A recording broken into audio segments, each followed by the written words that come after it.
कहानी शुरू होती है साल 1296 में, जब भारत की मिट्टी पर एक ऐसा कदम पड़ा जो कभी राजा था ही नहीं, लेकिन वक्त ने उसे राजाओं का राजा बना दिया।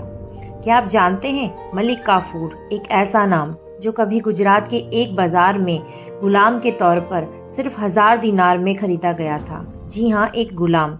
लेकिन उस गुलाम ने कुछ सालों में ऐसा कमाल किया कि इतिहास दंग रह गया। दिल्ली सल्तनत के सुल्तान अलाउद्दीन खिलजी ने उसे खरीदा, लेकिन सिर्फ गुलामी के लिए नहीं, बल्कि उसकी बहादुरी, दिमाग और रणनीति इतनी तेज थी कि वह बहुत जल्द सुल्तान का सबसे खास सेनापति बन गया।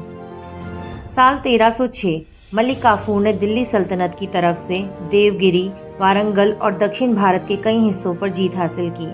इतना ही नहीं, वो भारत का पहला सेनापति था जिसने रामेश्वरम तक सेना पहुंचा दी। हिंद महासागर के तट तक उसने सिर्फ तलवार से नहीं, अपनी चालों से बड़े बड़े राजाओं को घुटनों पर ला दिया। लेकिन ताकत के साथ आती है लोग। अलाउद्दीन खिलजी की मौत के बाद मलिक काफूर ने उसके बेटे को गद्दी से हटाया और खुद ही सुल्तान जैसा व्यवहार करने लगा। राजमहल में सबको डर था, क्योंकि अब एक गुलाम ही हुकूमत चला रहा था।